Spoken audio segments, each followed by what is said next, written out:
मैं विपिन आनंद sir, BSSC CGL तैयारी के क्रम में आज बीएसएससी सीजीएल 2 मेंस एग्जाम का प्रीवियस ईयर सॉल्यूशन लेकर के आया हूं।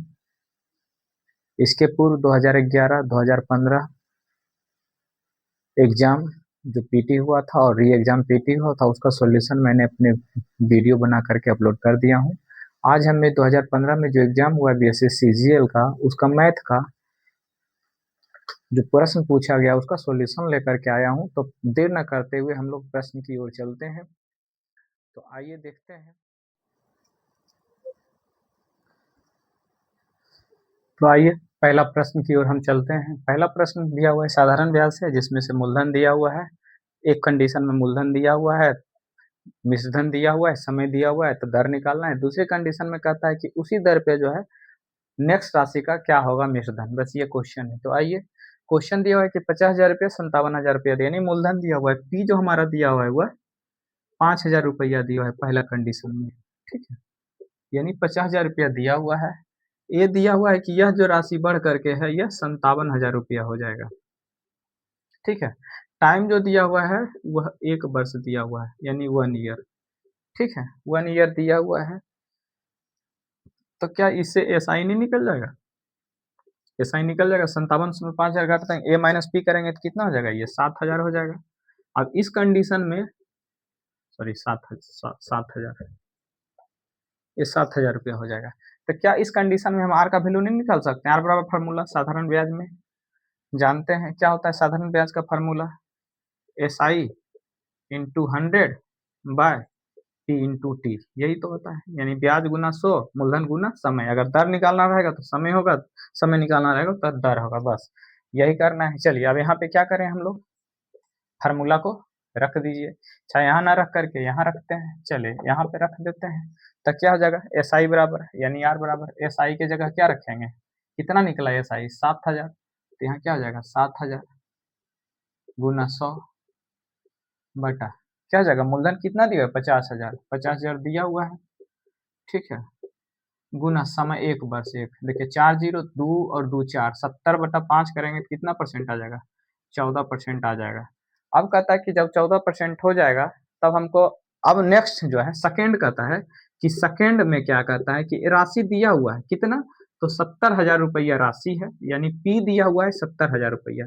तब कहता है इसी दर पे 5 साल के बाद जो है मिश्रधन कितना हो जाएगा, यानी ए निकालने के लिए कह रहा है। तो सीधे सीधी बात है, ए बराबर फार्मूला हम लोग लगा देंगे साधारण ब्याज का। देखिए 1 वर्ष का ब्याज कितना है? ये 14% है दर, तो 5 साल में कितना दर हो जाएगा टोटल? 14 पचे 70%। तो सीधी सीधी P इंटू 1 प्लस क्या लिख सकते हैं? 70%, या सीधे जोड़ देंगे 5 साल के लिए तो कितना हो जाएगा? 5 गुना 70, सॉरी क्या हो जाएगा? 170/100। बस यही तो करना है। मिश्रधन बराबर, यानी कि मिश्रधन बराबर सिंपल सा फॉर्मूला यही लगाना है कि दर गुना समय को जो गुना कर देंगे, जोड़ करके आएगा उस जो भी आएगा गुना करके उसको 100 में जोड़ देंगे, उसको निकाल देंगे, यही हमारा रेशियो आ जाएगा। तो देखिए पी कितना दिया हुआ है इस कंडीशन में? 70,000, ये दिया हुआ है 70,000, ठीक है। और इसको करना है 170 से गुना बटा 100। देखिए 2 जीरो से 2 जीरो का 70 कितना हो जाता है? 19 से, यानी 70 19 से और 1 2 कितना हो गया? 3 जीरो, बस यानी 1,19,000 रुपया जो है हमारा मिश्रधन हो गया। बस यही आंसर है। चलिए नेक्स्ट क्वेश्चन दूसरे की ओर चलते हैं।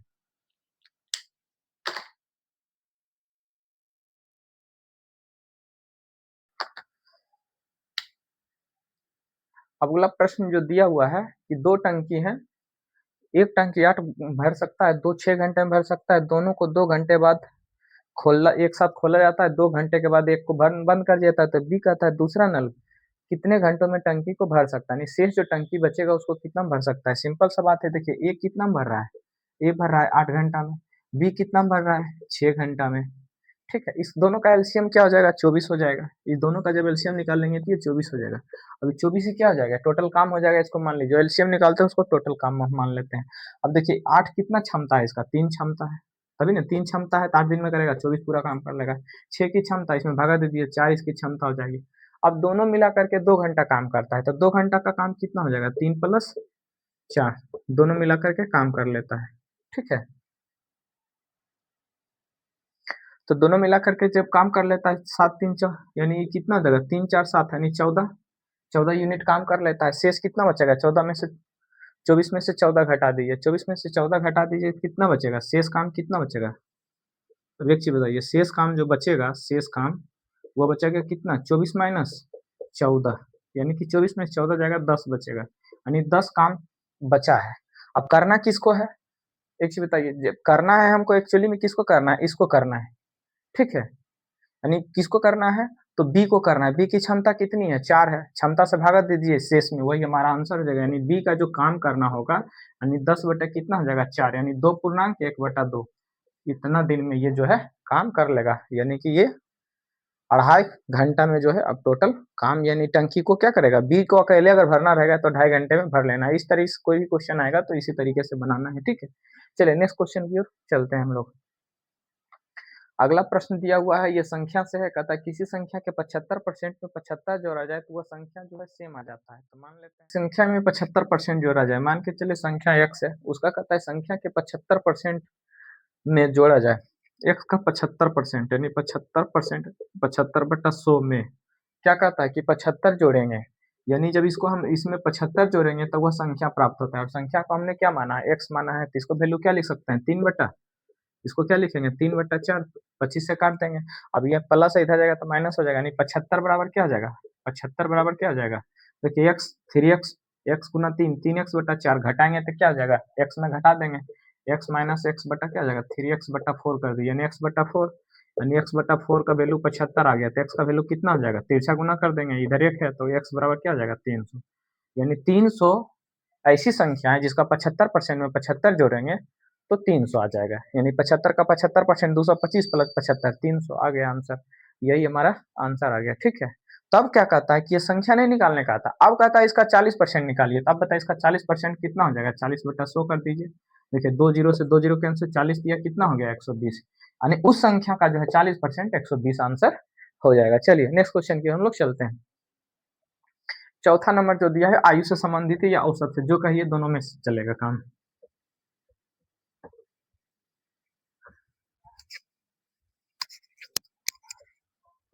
चलिए कहता है 5 वर्ष पूर्व 4 लड़कों की औसत आयु 9 थी। देखिए यहाँ 5 वर्ष पूर्व कह रहा है, 4 कितना कह रहा है? 5 वर्ष पूर्व 9 लड़कों की औसत आयु, 9 लड़कों की औसत कितनी दिया? 4 लड़कों की औसत आयु जो दिया हुआ है 9 दिया हुआ है। यानी 4 लड़का है उसकी औसत आयु 9 दिया हुआ है, तो 9 चौक कितना हो जाएगा? 36 हो जाएगा। लेकिन कितने वर्ष पहले? 5 वर्ष पहले। अगर वर्तमान की बात करेंगे तो कितना हो जाएगा इसमें? 4 लड़का है तो 4 जुड़ जाएगा, 4 गुना 5 हो जाएगा। यानी सादे लिख देते हैं, 4 गुना 5 कर दीजिए, इसको जोड़ दीजिए तो 4 पचे 20 हो जाएगा। यानी ये जो हो जाएगा 5 वर्ष पूर्व है, सिंपल सा बात है, 5 वर्ष पूर्व। ये वर्तमान हो जाएगा, अगर जोड़ के निकालेंगे तो यानी ये जुट जाएगा, यानी 36 प्लस 20 कितना हो जाएगा?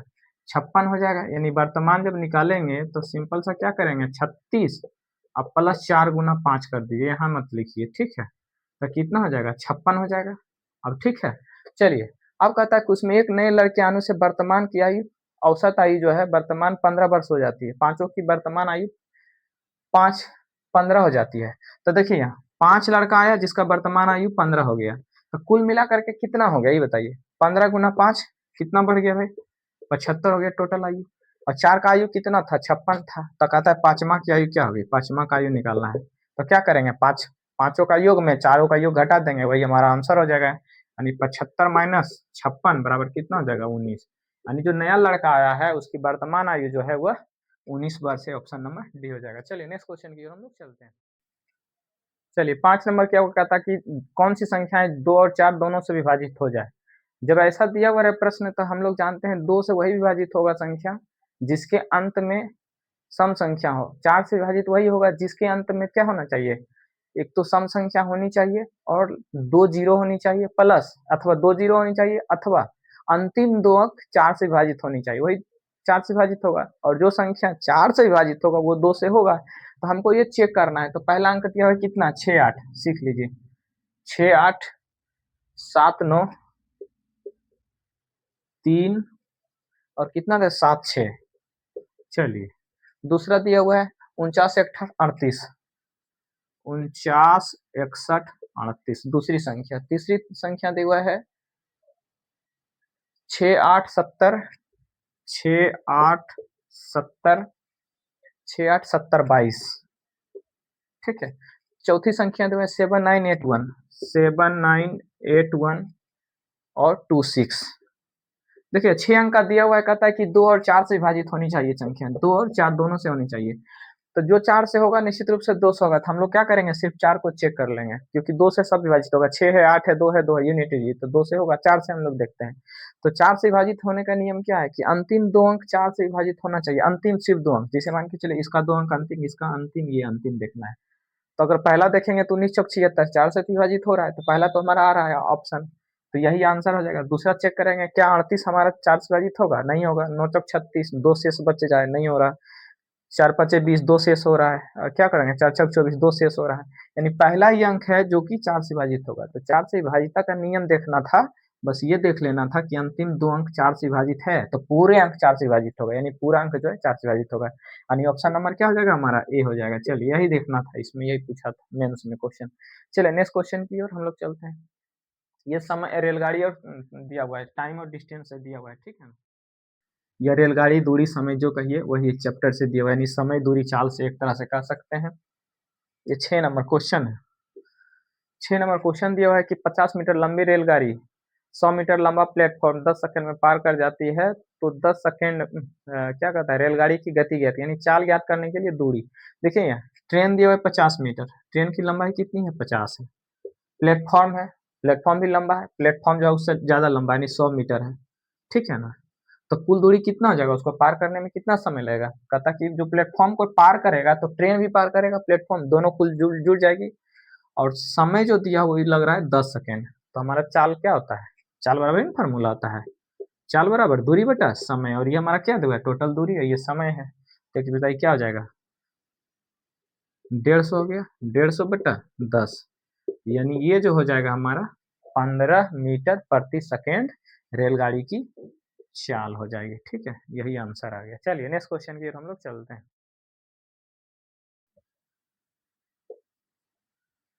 चलिए 7वां नंबर का था, दो व्यक्तियों की औसत आयु सॉरी आयु का अनुपात, यानी अनुपात से ये प्रश्न है।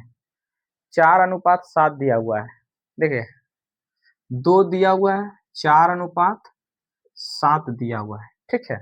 अब कहता है कि एक की आयु दूसरे से 30 वर्ष अधिक है, तो आयु का योगफल। देखिए इसमें ज्यादा कुछ निकालने की जरूरत नहीं है, 2 तरीके हैं। ये पहला तरीका हम लोग सीख लेते हैं, फिर दूसरा बताएंगे। चलिए पहला मेथड को समझते हैं। तो ये कहता है कि 4 और 7 है, कहता है दो एक जो है दूसरे से कितना अधिक है, कहते हैं एक की आयु दूसरे से 30 वर्ष अधिक है, दोनों के बीच का अंतर कितना है, दोनों के बीच का अंतर 7 में से 4 जाएगा, यानी 3, दोनों के बीच का 3 अंतर है, और 3 का अंतर जो 30 दिया हुआ है, तो एक का वैल्यू कितना हो जाएगा, 10 हो जाएगा, सिंपल सा बात है। अब क्या कह रहा है, तब कहता है आयु का योगफल, तो इसका वैल्यू कितना हो जाएगा, 4 गुना 10 करेंगे 40, 4 गुना 70 करेंगे कितना, 7 करेंगे कितना हो जाएगा 70, यानी पहले का ये आयु जो हो जाएगी हमारे 4 गुना 10 40, दूसरे की आयु हो जाएगी 7 गुना 10 बराबर कितना हो जाएगा 70, यही ना है। जब एक के वैल्यू 10 है तो 4 का वैल्यू 40, 7 का वैल्यू 70, दोनों को जोड़ दीजिए कितना हो जाएगा 110, ठीक है। दूसरा बात क्या है, इतना हमको लिखने की जरूरत नहीं है, सिंपल सा बात है। क्या करेंगे, 4 7 का वैल्यू दिया हुआ है, ठीक है, और इन दोनों का अंतर दिया हुआ है, दोनों का अंतर दिया हुआ है कितना, 3, 3 का वैल्यू 10 दिया हुआ था, ठीक है, सॉरी 30 दिया हुआ है, ये 30 दिया हुआ है, एक का वैल्यू कितना हो गया 10। अब क्या पूछ रहा है, दोनों का योगफल पूछ रहा है, तो दोनों को जोड़ दीजिए, 4 और 7 कितना हो जाएगा 11, इसीलिए योगफल बराबर क्या हो जाएगा, सीधे सीधी बात है, योगफल 11 है, और 11 का वैल्यू 10 से गुना कर दिया, 11 गुना 10 यानी 110 आ गया, यही आंसर है, ठीक है। तो क्या हमको ये निकालने की जरूरत नहीं है, ये कभी कभी ऐसा होता है कि ये पहला क्वेश्चन में दूसरा क्वेश्चन भी पूछता तो ये निकालने की जरूरत है, अगर ये नहीं है तो बस इतने लाइन में हम आंसर को कर सकते हैं, ठीक है। चलिए 8 नंबर अब प्रश्न की ओर।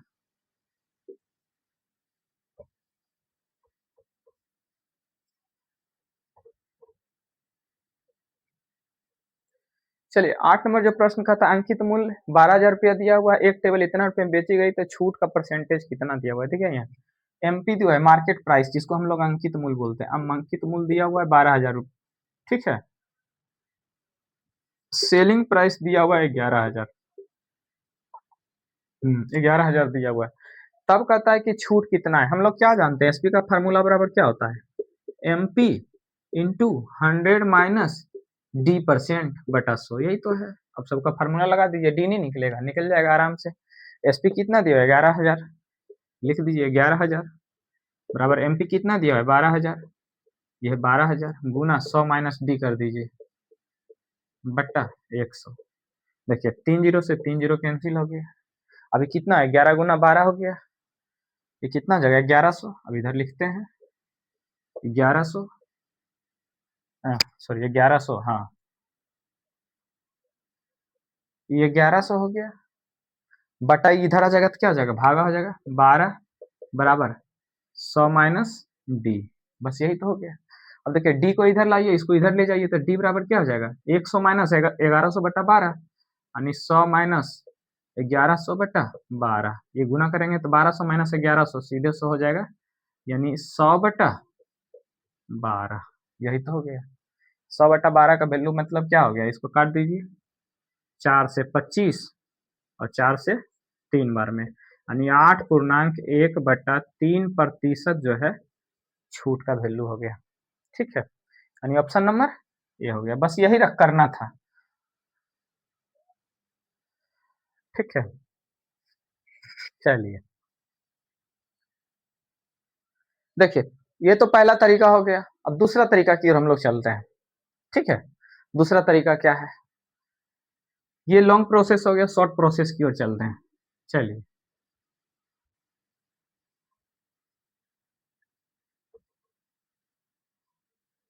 चलिए एमपी कितना दिया हुआ था भाई, एमपी दिया हुआ था 12,000 रुपया, एसपी कितना दिया हुआ है 11,000 रुपया।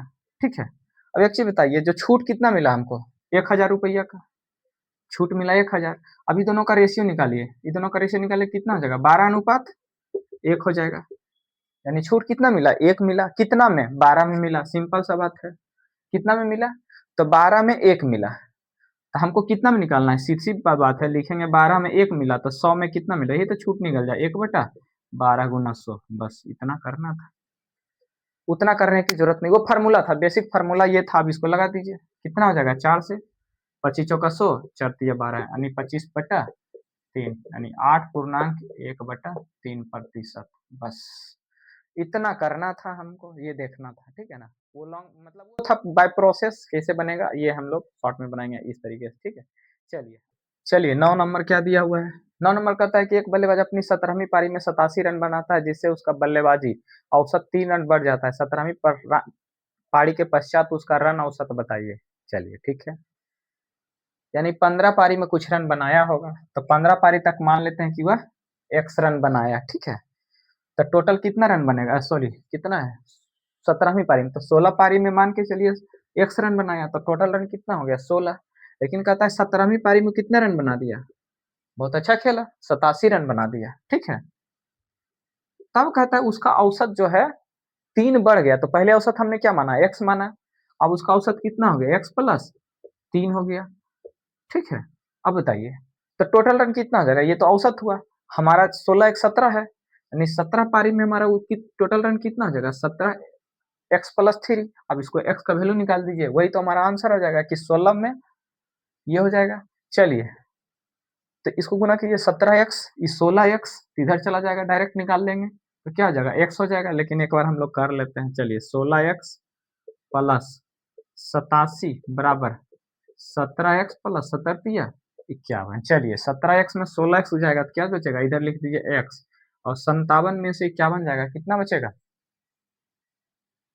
57 में से जब 51 घटा देंगे तो 36 आ जाएगा, यानी x का वैल्यू 36 आ गया।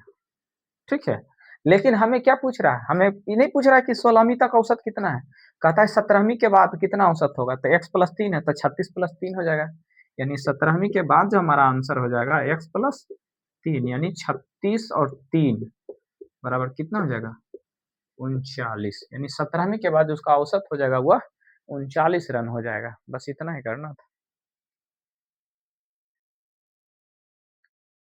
चलिए नेक्स्ट चलते हैं। कहता कि एक अंकित मूल्य 500 रुपया, 5% छूट 5,000 रुपया दिया हुआ है, 5% छूट भी है। उसके बाद कहता है 25% लाभ भी कमाता है, तो वस्तु का क्रय मूल्य क्या है, मान लेते हैं सीपी कितना नंबर है 10 नंबर, देखिए सीपी एक्स मान लेते हैं। ठीक है, छूट दिया हुआ है यानी डी डिस्काउंट दिया हुआ है, डिस्काउंट 5% है, प्रॉफिट भी है, ठीक है, प्रॉफिट कितना है 25%, ठीक है ना। और एमपी दिया हुआ है, मार्केट प्राइस, जिसको कि अंकित मूल्य बोलते हैं। अंकित मूल्य कितना हुआ, 5,000 रुपया। देखिए जब डिस्काउंट चैप्टर पढ़ाए थे तो उसमें हमने फार्मूला बताया था, ठीक है ना। फार्मूला क्या बताया था कि एसपी निकालना है, दोनों कंडीशन में एसपी निकालना है। तो एसपी का फार्मूला बताए थे, सिंपल सा बात है कि जब इस कंडीशन में सीपी और प्रॉफिट वाला में जब एसपी निकालेंगे तो क्या हो जाएगा, एक्स इंटू इसको जोड़ देंगे, कितना हो जाएगा 125/100, ये ना होगा। दूसरी कंडीशन में क्या बताए थे कि इसमें जब निकालेंगे, इसमें एसपी निकालेंगे तो ये हमारा इस पे घट जाएगा, ठीक है। यानी 5% डिस्काउंट है, यानी वस्तु को कितने पे बेच रहे हैं, 100 का वस्तु 95 बेच रहे हैं, तो 5,000 का जो सामान है यह कितने में बेच रहे हैं, 95/100 में बेच रहे हैं। बस इतना ही तो करना था, एक्स का वैल्यू निकाल दीजिए। देखिए यहाँ 100 से 100 क्या हो जाएगा, ये कैंसिल हो जाएगा, ठीक है। और कुछ कटेगा, हाँ कटेगा, ये 19 से कटेगा, हाँ ये 19 पचे 95 और 25 पचे 25 से, और कट जाएगा 25 दूनी 50, 200 बार में, यानी एक्स का वैल्यू हो जाएगा 19 दूनी 38। यानी जो उसका क्रय मूल्य था 3800 रुपया में खरीदा है, जिसपे 25% लाभ लेकर के वस्तु को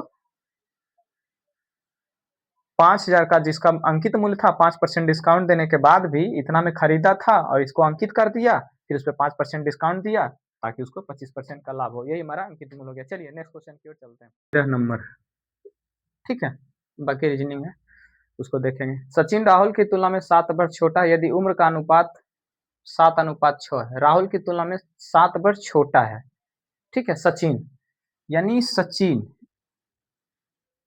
राहुल का अनुपात दिया हुआ है, ठीक है। सचिन और राहुल के उम्र का अनुपात दिया हुआ है, कहता है सचिन छोटा है, यानी सचिन की उम्र 7 है और इसकी उम्र 9 है। सचिन जो है राहुल से छोटा है, कितना छोटा है भाई, 7 वर्ष छोटा है, ठीक है। ये अनुपात का चिन्ह है, ठीक है। अब देखिए दोनों के बीच का अंतर कितना है, 2 का बीच है, 2 का अंतर है, और कहता है 2 का जो वैल्यू दिया हुआ है वह 7 दिया हुआ है, ठीक है, ठीक है ना। तब कहता है कि सचिन की उम्र क्या है। अब इसका वैल्यू पूछ रहा है, सचिन का 7 का कितना हो जाएगा भाई, एक का वैल्यू कितना हो जाएगा, एक का वैल्यू 3.5 हो जाएगा, ये ना हो जाएगा 3.5 हो जाएगा, यानी 7/2 लिखिए, सीधी सीधी बात है, 7/2। तब क्या कहता है सचिन की उम्र, तो सचिन 7 है, 7 से इसको गुना कर दीजिए तो क्या हो जाएगा, 7 गुना 7/2, यानी 49/2 करेंगे तो कितना हो जाएगा, 24.5 बरस का इसका उम्र हो गया, यानी 24.5 ईयर। यही आंसर आ जाएगा। चलिए नेक्स्ट क्वेश्चन क्या कहता है, 2 अंकों की संख्या में अंकों के स्थान आपस में बदल दिया जाए तो यह मूल संख्या से 18 अधिक हो जाती है। यदि दोनों अंकों का योग 4 है तो मूल संख्या ज्ञात कीजिए। देखिए ऐसा ऑप्शन रहे ना, ऐसा जब भी क्वेश्चन रहे तो उसको बनाने की क्या कीजिए ना, कि कोशिश कीजिए ऑप्शन से। देखिए यहाँ 2-2 दिया हुआ है, 4 जीरो दिया हुआ है, फिर हम लोग चलेंगे पहले ऑप्शन वाला मेथड समझ लेते हैं। 2-2 है, 4 जीरो है, 1 3 है और 3 1 है, ठीक है। देखिए 2 तो हो नहीं सकता है, 2-2 करेंगे तो 22 हो जाएगा, इसका अंक बदलिए या ना बदलिए कोई फर्क नहीं पड़ता है। 4 जीरो हो नहीं सकता, क्यों होता है, जैसे मान के चलिए 4 जीरो है, इसको बदलेंगे तो 4 जीरो 2 जीरो हो जाएगा, क्या अंक बदला, नहीं बदला, क्योंकि अंक बदलने से 13 अधिक क्या कर रहा है कि 18 अधिक भी होना चाहिए, इसमें 18 अधिक हुई तो और कम हो गया। चलिए नेक्स्ट कंडीशन में हम लोग चलते हैं। 13 है तो संख्या हम मान के चलिए इकाई अंक हमारा 3 है, दहाई अंक 10 है, तो ये तो संख्या यही बन गया, 13 बन गया। इसको उल्टा करिए, अब अंकों को बदल दीजिए। और एक चीज भी देखना है कि अंकों का जोड़ 4 है, यहाँ भी 4 था लेकिन जीरो हो नहीं सकता क्योंकि 0 4 हो गया। चलिए अब इस कंडीशन में देखिए, हमने बना दिया इकाई अंक 3 दहाई अंक 1, तो 13 हो गया। अब इसको अंक को बदल दीजिए तो ई कहाँ आ जाएगा, ये आ जाएगा दहाई स्थान पे, ये आ जाएगा इकाई स्थान पे। इसको जोड़िए तो कितना आता है, 18 ज्यादा हो रहा है, इसमें 18 जोड़ेंगे तो ये आ रहा है आंसर, ठीक है। चलिए नेक्स्ट क्वेश्चन की ओर, अब नेक्स्ट ऑप्शन देखते हैं। ये हमारा 31 है, मान के चलिए पहली संख्या ये है, दूसरा करेंगे तो क्या हो जाएगा, अंक अगर बदल देंगे तो 13 हो जाएगा। अब बताइए कह रहा है कि जब अंक बदल देंगे तो 18 अधिक होना चाहिए, और ये क्या हो रहा है 18 कम हो रहा है। जब कम हो रहा है तो भी नहीं होगा, ये दोनों तो हम लोग पहले हटा दिए थे, दोनों नहीं होगा, तो बचा कौन सा, हमारा यही ऑप्शन बचा, नहीं 13 बचा, तो 13 आंसर हो जाएगा। चलिए अब क्या है, इसको जब लॉन्ग मेथड से बनाएंगे तब कैसे बनाएंगे, आइए देखते हैं। क्या कहता है कि अंकों के स्थान आपस में मूल संख्या से 18 अधिक है, दोनों अंकों का योग 4 है। मान लीजिए कि इकाई अंक x है तो दहाई अंक कितना हो जाएगा, वाई है, ऐसा मान लेते हैं। तो पहला दिया हुआ है कंडीशन कि x प्लस वाई दोनों अंकों का योग जो है वो 4, एक नियम हो गया। दूसरा कहता है कि अंक को बदल दीजिए, ठीक है। यदि कहता है कि आपस में बदल दिया है तो ये मूल संख्या से 18 अधिक हो जाएगा, तो इसको अगर अंक बनाएंगे तो क्या हो जाएगा, अंक बनाएंगे तो 13x प्लस x ये बनेगा, इकाई को 1 से गुना कीजिए, दहाई को 10 से गुना कीजिए, इतना हो जाएगा। अब कहता है कि इसमें से अंक को बदल देंगे तो 18, जब इसमें 18 जोड़ देंगे तब इसका अंक बदल जाएगा, तो ये दहाई हो जाएगा, यानी 10x हो जाएगा और ये हमारा इकाई हो जाएगा। बस यही कह रहा है। यहाँ से दोनों मिलाकर क्या क्या दो इक्वेशन हो जाएगा। तो देखिए यहाँ ये 10x 10y है, तो इसको इधर लेके चले जाइए, चाहे इसको इधर लेके आइए, कोई बात नहीं है। तो 10x में y घटेगा, 10y में y घटेगा, कितना हो जाएगा 9y, और ये क्या है x है, में से 10x घटेगा, कितना हो जाएगा 9x, बराबर कितना हो जाएगा, इधर जाएगा तो -18 हो जाएगा। यानी y, ऐसा कर लीजिए, इसको ऐसा है कि चिन्ह बदल दीजिए, तो 9x माइनस 9y हो जाएगा, यानी 9x माइनस 9y बराबर 18। देखिए 9 कॉमन ले लेंगे तो क्या हो जाएगा, x माइनस वाई बराबर 2। तो देखिए दो कंडीशन निकल गया, दो समीकरण, समीकरण नंबर 1 और समीकरण नंबर 2। बस ये आप यहाँ पे रख दीजिए, x माइनस वाई बराबर कितना है 2 है। अब देखिए y से y कैंसिल हो गया, x x जुट गया, कितना हो जाएगा 2x बराबर 6 हो गया, यानी x बराबर कितना हो गया, x बराबर 3, और x बराबर 3 है, यहाँ भी x 3 रख दीजिएगा तो y का वैल्यू कितना हो जाएगा 3 प्लस 1 4, यानी y यहाँ 3 रखेंगे इधर चला जाएगा तो y का वैल्यू कितना हो जाएगा 1। हमने क्या कहा, संख्या यही ना हमारा, संख्या तो यही था, अब इसको रख दिए, संख्या बना दीजिए, यानी a गुना 10 प्लस 3 गुना 1, यही तो था, कितना हो जाएगा 13। बस दूसरा कंडीशन यही था, ठीक है। दूसरा ये तरीका बनाने का था, ये बाय प्रोसीजर है, तो हम इसमें क्यों जाएंगे, इतना में जाने की जरूरत नहीं है। चलिए ऑप्शन से बनाएंगे। चलिए नेक्स्ट क्वेश्चन की ओर चलते हैं।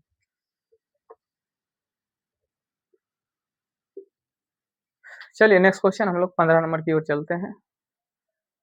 कथा 1/2 3/4 5/6 7/16। अच्छा क्या है 1/2 3/4 और क्या है 1 3 5 7 5 7 9 और क्या है भाई 11, ठीक है। और इधर क्या है 2 4, हाँ 8 16 32 64।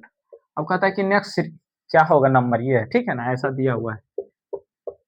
अब बताइए यहाँ क्या है 1 3 5 7 9 11, अगला क्या होगा 13 होगा, दो दो का वृद्धि हो रहा है, यानी विषम संख्या चल रहा है। यहाँ पे क्या चल रहा है 2 दूनी 4 दूनी 8 दूनी 16 दूनी 32 दूनी 64 दूनी 128। एक्चुअली में ये सीरीज है, ठीक है, यही ऑप्शन आ जाएगा 13/128, यानी बी नंबर आंसर आ गया। चलिए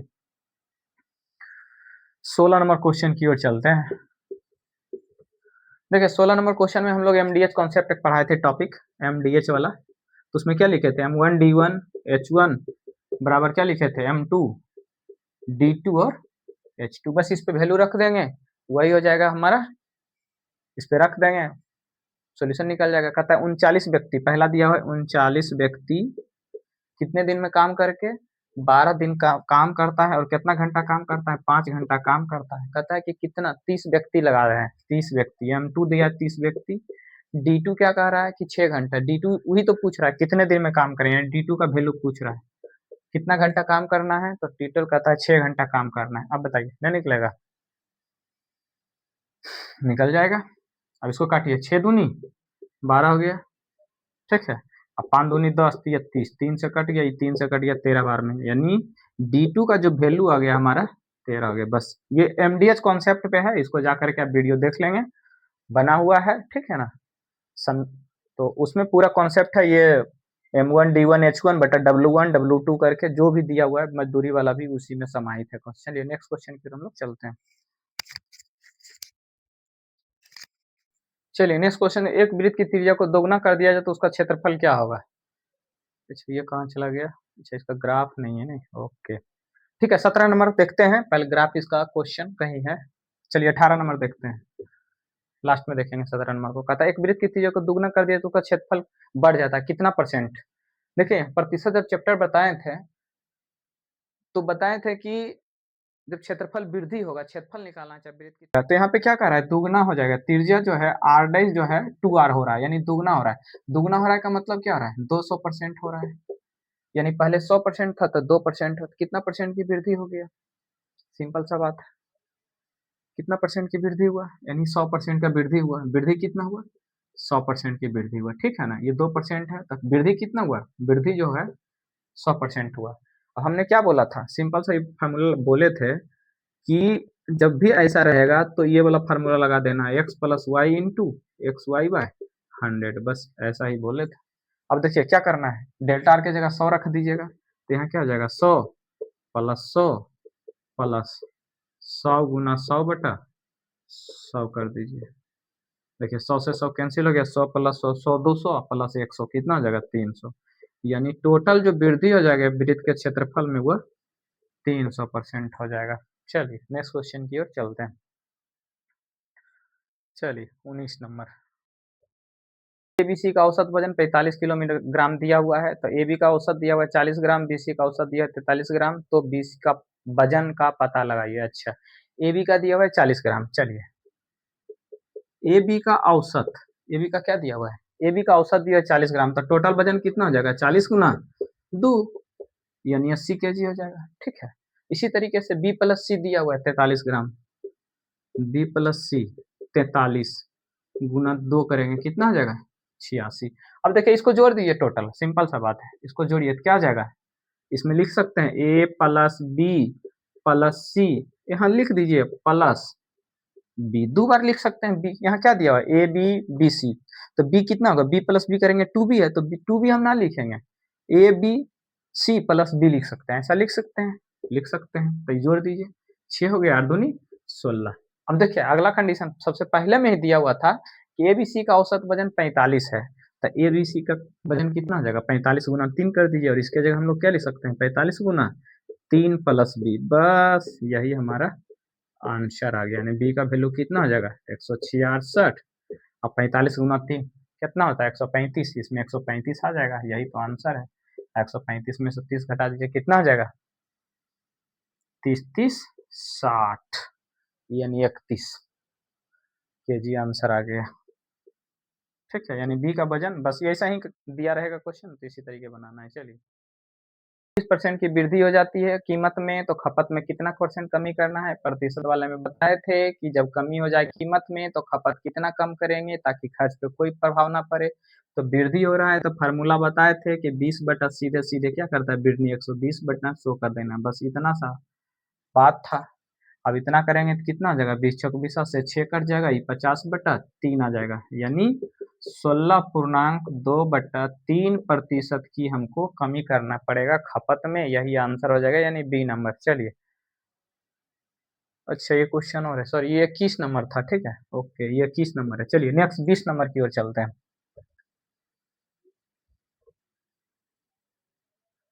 चलिए 20 नंबर कहता है लुप्त संख्या ज्ञात कीजिए, यहाँ दिया हुआ है 125 80 80 45 20, ये 45 दिया हुआ है, 20 दिया हुआ है, तब कहता है कि अगला नंबर क्या होगा। हाँ बताइए अगला नंबर क्या हो सकता है।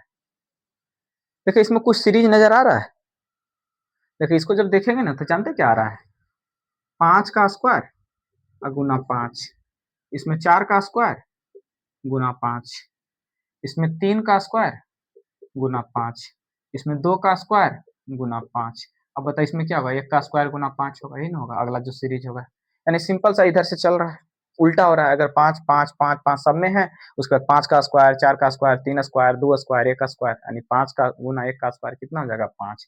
यानी हमारा जो आंसर हो जाएगा 5 आ जाएगा, ऑप्शन नंबर सी हो जाएगा। चलिए और कुछ नहीं किया जाए सर, जिसमें टोटल 1000 छात्रों ने भाग लिया था, जिसमें से सर्वेक्षण का परिणाम जो है आपके इस टाइप से दिखाया गया है, ठीक है। 1000 छात्र है, जिसमें से ये जो है हमारा 100 है, ठीक है, और क्या है ये 110 है, और ये दिया हुआ है 80, ये 170, और वो जो दिया हुआ है 200 220, 200 और ये 220, और क्या दिया हुआ है ये 120 दिया हुआ है। देखिए टोटल को जोड़िएगा तो 1000 आ जाएगा, ठीक है ना। जोड़ लीजिए, कोई बात नहीं, 200 एक 300 एक 400 300 2 500 एक 600 700 800, ये दोनों को जोड़िएगा तो 950 और कहाँ गया है, घट गया कुछ क्या, हाँ 20 20 40 10 50 हो गया 1000। चलिए अब इसमें से कह रहा है ना कि ये हिस्ट्री है, ठीक है, ये सिविक्स है और ये ज्योग्राफी है, 1000 विषय का। तो कहता है कि जो जानते हैं, सर्वे किया गया कि कितने लोग ज्योग्राफी जानते हैं, कितने लोग हिस्ट्री जानते हैं, कितने लोग सिविक्स जानते हैं। तो जब ऐसा सर्वे किया गया तो इसमें पता चला कि ये जो है ना, हिस्ट्री और ज्योग्राफी 120 और 210 लोग जानते हैं, ठीक है। इसी तरीके से इसमें जब सर्वे किया गया तो कहता है कि 180 लोग ज्योग्राफी और सिविक्स जानते हैं। जब इसमें सर्वे किया गया तब ये निकल के आया कि 210 लोग जो है हिस्ट्री भी जानते हैं और सिविक्स भी जानते हैं, लेकिन तीनों जानने वाले की संख्या जो है ये मात्र 100 है, यानी तीनों विषय जानता है वह 100 है। तो प्रश्न में कह रहा है कि जो तीनों विषय जानते हैं और जो केवल सिविक्स जानते हैं, तो देखिए केवल सिविक्स जानने वाले की संख्या तो इतना ही बचा, बाकी तो ये दूसरा विषय भी जान रहा है ना। तो कहता है कि केवल सिविक्स जानने वाले सॉरी तीनों विषय जानने वाले और सिविक्स जानने वाले का अनुपात निकाल दीजिए। तो अभिष्ट अनुपात हमारा क्या आ जाएगा, तीनों विषय जो जान रहा है उसकी संख्या कितनी है, 100 है, केवल सिविक्स जान रहा है उसकी संख्या कितनी है, 170। इसको इसको घटा दीजिए तो कितना हो जाएगा, 10:17, यानी 10:17, यानी इसको ऐसे भी तो लिख सकते हैं 10:17, यही हमारा आंसर है, ऑप्शन नंबर डी। तो आज का वीडियो यहीं पे समाप्त हुआ और इसमें 19 प्रश्न पूछा गया था बीएसएससी सीजीएल के मेंस में।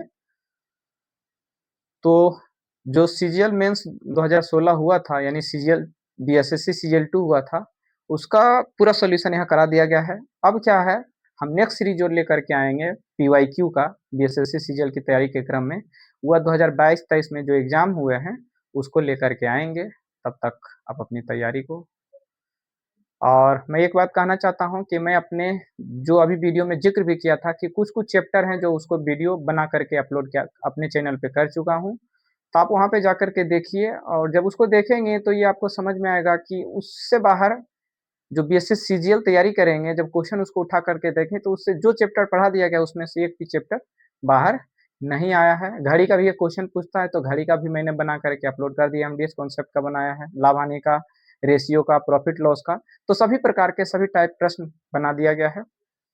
तो आप वहाँ जाकर के देखिए और लोगों तक लाभ पहुँचाइए। तब तक के लिए आप अपनी तैयारी को सुनिश्चित कीजिए, एक नई दिशा दीजिए और अधिक से अधिक प्रैक्टिस कीजिए ताकि आप अपना जो है सिलेक्शन सुनिश्चित कर सकें। और यह एक गोल्डन चांस है, इसमें 2 अभी तक जो है एईडीओ और बीएसएससी सीजीएल 2 हैं जो कि बिहार में स्नातक स्तरीय परीक्षा हैं, और बीएसएससी सीजीएल से पहले एईडीओ का एग्जाम हो जाएगा। तो अगर वो चीज़ों को बीएसएससी को कर रहे हैं तो एईडीओ में भी आपको अवश्य सहयोग मिलेगा। तो इसी प्रकार से बने रहिए, देखते रहिए हमारे वीडियो को, अपनी तैयारी को एक नया मुकाम दीजिए, अपना सिलेक्शन सुनिश्चित कीजिए। मिलते हैं फिर नेक्स्ट वीडियो के साथ, तब तक के लिए जय हिंद। चलिए नेक्स्ट क्वेश्चन की ओर चलते हैं, 22 नंबर। 22 नंबर नहीं है, जो है इतना ही प्रश्न पूछा गया था, एक 17 नंबर का क्वेश्चन है जो कि हम उसको देख लेते हैं।